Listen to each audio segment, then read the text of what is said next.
మిత్రమా, వదులుకోవలసి వస్తే గొడవ కన్నా ముందు మనిషిని వదులుకునే సొసైటీలో ఉన్నాం మనం. కానీ అది కరెక్ట్ కాదు మిత్రమా. తిట్టేంత కోపం ఉన్నా తిట్టకపోవడమే ప్రేమ. అనుమానించడానికి స్కోప్ ఉన్నా నమ్మడమే ప్రేమ. విడిపోవడానికి 100 కారణాలున్నా కలిసి ఉండడానికి కష్టపడి ప్రయత్నించడమే నిజమైన ప్రేమంటే. అర్థమైందనుకుంటా. గొంగళ పురుగు తన జీవితం అయిపోయిందని బాధపడే లోపలే అందమైన సీతాకోక చిలుకలా మారి స్వేచ్ఛగా ఎగిరిపోతుంది. మనిషి జీవితం కూడా అంతే మిత్రమా. కష్టం వచ్చినప్పుడు ఓర్పుగా ఉంటే కొత్త జీవితం మొదలవుతుంది. అవునా మిత్రమా? కొంతమంది ఇతరులను మాట అనే ముందు ఆలోచించరు. ఆ మాట వల్ల ఎదుటివారి మనసు ఎంత గాయపడుతుందో ఆలోచించరు. అనుభవించే వారికి తెలుస్తుంది ఆ గాయాల లోతు. వారు అనుభవిస్తే తెలుస్తుంది ఆ మాట భారం. ఏదో ఒక రోజు ఖచ్చితంగా వారు కూడా అనుభవిస్తారు. ఒకటి గుర్తుపెట్టుకో మిత్రమా, చేసిన తప్పుని ఒప్పుకొని సారీ చెప్పేవారిని ఎప్పుడు కూడా దూరం చేసుకోకు. ఎందుకంటే అలాంటి వారు నిజాయితీగా ఉంటారు. వాళ్ళ ఈగో కంటే మీకే ఎక్కువ విలువిస్తారని తెలుసుకోవాలి మిత్రమా. అది బంధమైనా స్నేహమైనా. నువ్వు కళ్ళు మూసుకుని ఎవరినైతే గట్టిగా నమ్ముతావో వాళ్ళే నువ్వు కలలో కూడా ఊహించిన దెబ్బ కొట్టి వెళ్తారు.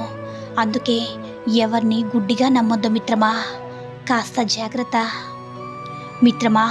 వ్యక్తిగతంగా ఎదగడానికి 12 సూత్రాలు. 1. ఏదైనా తప్పుగా అనిపిస్తే అది చేయవద్దు. 2. ఏమి చెప్పాలనుకున్నా సూటిగా చెప్పేయండి. 3. అందరికీ నవ్వులు పంచాలి కానీ ఎదుటివారికి చులకనయ్యే వరకు కాదు మిత్రమా. 4. మీలో ఉన్న నైపుణ్యాన్ని పూర్తిగా నమ్మండి. 5. మీ గురించి మీరు తక్కువ చేసుకుని మాట్లాడవద్దు. 6. మీ కల ఏదైనా సాధించే వరకు వదలొద్దు మిత్రమా. 7. లేదు కాదు అని చెప్పేందుకు మొహమాట పడవద్దు మిత్రమా. 8. అవును అని చెప్పేందుకు భయపడవద్దు. 9. మీపై నమ్మకంతో మీరు ఉండాలి మిత్రమా. 10. మీ చేతిలో లేని దానిని అలా వదిలేయండి. 11. నిరాశావాదులకు డ్రామాలకు దూరంగా ఉండండి మిత్రమా. 12. అందరినీ మనసుతో స్వీకరించండి. అందరినీ ప్రేమించండి మిత్రమా. ఒకటి గుర్తుంచుకో మిత్రమా, అపార్థం కలిగినప్పుడే బంధం బలపడుతుంది. ఏడుపు పరిచయం అయినప్పుడే నవ్వు విలువ తెలుస్తుంది. కష్టాన్ని ఎదురిస్తేనే సంతోషం మన వశమవుతుంది. బాధ ఉన్నప్పుడే భవిష్యత్తు బాధగా మారుతుంది మిత్రమా. సమస్య తలెత్తినప్పుడే మన సామర్థ్యం బయటపడుతుంది. చిరునవ్వుతో సమస్యల్ని ఎదురించు. ప్రేమగా పరిష్కరించు మిత్రమా. అన్నీ అనుకున్నట్లు జరగవు. జీవితం ఇలా ఉండాలని ఆశపడుతూ ముందుకెళితే ఎప్పుడూ అసంతృప్తి, బాధ.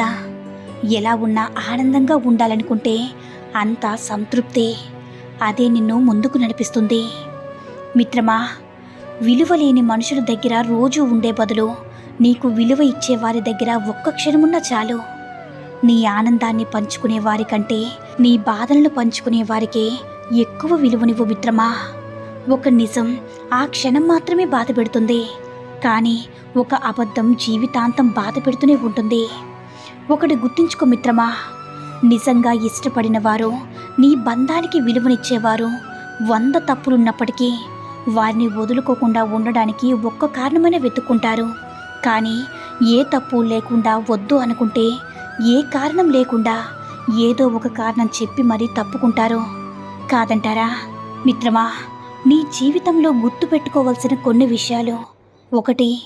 నిజాన్ని మార్చే శక్తి ఈ ప్రపంచంలో ఎవరికీ లేదు, కానీ ప్రపంచాన్ని మార్చే శక్తి నిజానికి మాత్రమే ఉంది మిత్రమా. 2.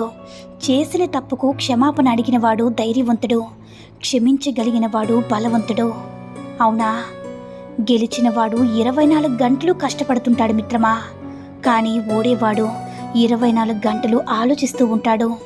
కాదంటారా? 4. సంతోషంగా ఉన్నవారికి సమస్యలు లేవని కాదు మిత్రమా, వాటిని ఎదుర్కొనే ఆత్మవిశ్వాసం, శక్తి ఉందని. 5. ఓటమి లేనివాడికి అనుభవం రాదు, అనుభవం లేనివాడికి జ్ఞానం రాదు. అర్థమైందనుకుంటా మిత్రమా. ప్రతి మనిషిలో మంచి చెడు రెండూ ఉంటాయి. మనలో మంచిని చూసిన వాళ్ళు ఆప్తులవుతారు, చెడును చూసిన వాళ్ళు శత్రువులవుతారు. రెండింటినీ సమానంగా చూసిన వాళ్ళే మనల్ని ప్రేమించిన వాళ్ళవుతారు. కాదంటారా? మూర్ఖులతో వాదన, చెడ్డవాళ్ళతో సావాసం, దొంగలతో పరిచయం, చేతకాని వాళ్ళతో వ్యాపారం, నచ్చని వాళ్ళతో జీవితం, ఇవేవి కూడా నీ జీవితంలో అస్సలు చేయొద్దు మిత్రమా. అలాంటి వారితో జాగ్రత్తగా ఉండు. నిన్ను అభిమానించే వారిని నువ్వు దూరం పెట్టినప్పుడు కాదు, నువ్వు అభిమానించేవారు నిన్ను దూరం పెడతారు చూడు, అప్పుడు అర్థమవుతుంది నీకు దూరం పెట్టడంలో ఉన్న బాధ ఏంటో అని. అర్థమైందనుకుంటా మిత్రమా. ప్రేమ లేని మనిషి ఉండడు, గాయం లేని గతం ఉండదు, ఇవి రెండూ లేని జీవితమే ఉండదు మిత్రమా. జీవితంలో కొన్ని జ్ఞాపకాలు మర్చిపోతే కానీ బ్రతకలేము, కొన్ని గాయాలను గుర్తించుకుంటే కానీ ఎదగలేము. అలలకు అలసట ఉండదు, ఆశలకి హద్దు ఉండదు. ఇదే మన జీవిత పరమార్థ మిత్రమా. చదువుకున్న ప్రతివారు సంస్కారులు కాదు, చదువులేని ప్రతివారు సంస్కారం లేనివారు కాదు.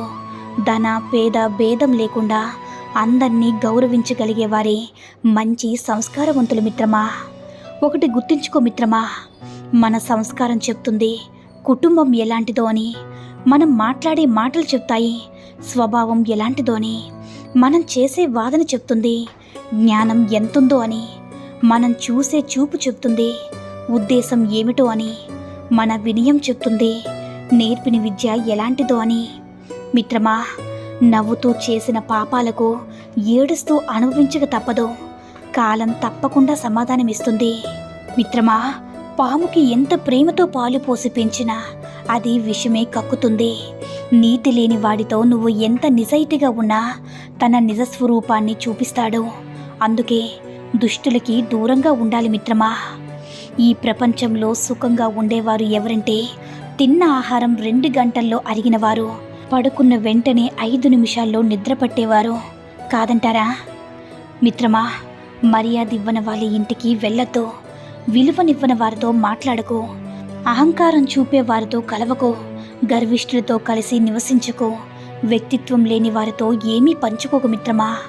నోరు అదుపులో లేని వారితో ఏమీ చెప్పకు, స్థాయిని చూసేవారిని ఇంటికి అస్సలు పిలవకు మిత్రమా. బంధుత్వం ఏదైనా సరే నాది అనుకుంటే బాధ్యత అవుతుంది, నాకెందుకు అనుకుంటే బరువు అవుతుంది, నాది కాదు అనుకుంటే కనుమరుగవుతుంది మిత్రమా. అర్థమైందనుకుంటా మిత్రమా. ఒక స్త్రీతో మాట్లాడేటప్పుడు ఆమె పేరును తరచుగా వాడండి, అది మిమ్మల్ని ఆమె మరింత ఇష్టపడేలా చేస్తుంది.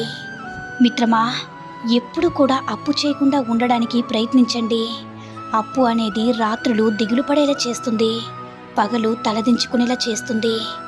అప్పు ఇవ్వడం వల్ల డబ్బు అయినా పోగొట్టుకుంటారు, లేక శత్రువునైనా సంపాదించుకుంటారు. కాబట్టి జాగ్రత్తగా ఉండండి మిత్రమా. ధైర్యంగా ఉండండి, ఆత్మవిశ్వాసంతో ఉండండి. ఈ సూక్తుల్లో ఏ సూక్తి నచ్చిందో కామెంట్ చేయండి. ఈ వీడియో కనుక నచ్చినట్లయితే మరిన్ని వీడియోస్ కోసం మన ఛానల్ని సబ్స్క్రైబ్ చేసుకొని మాకు మరింతగా సపోర్ట్ చేయండి. ధన్యవాదాలు.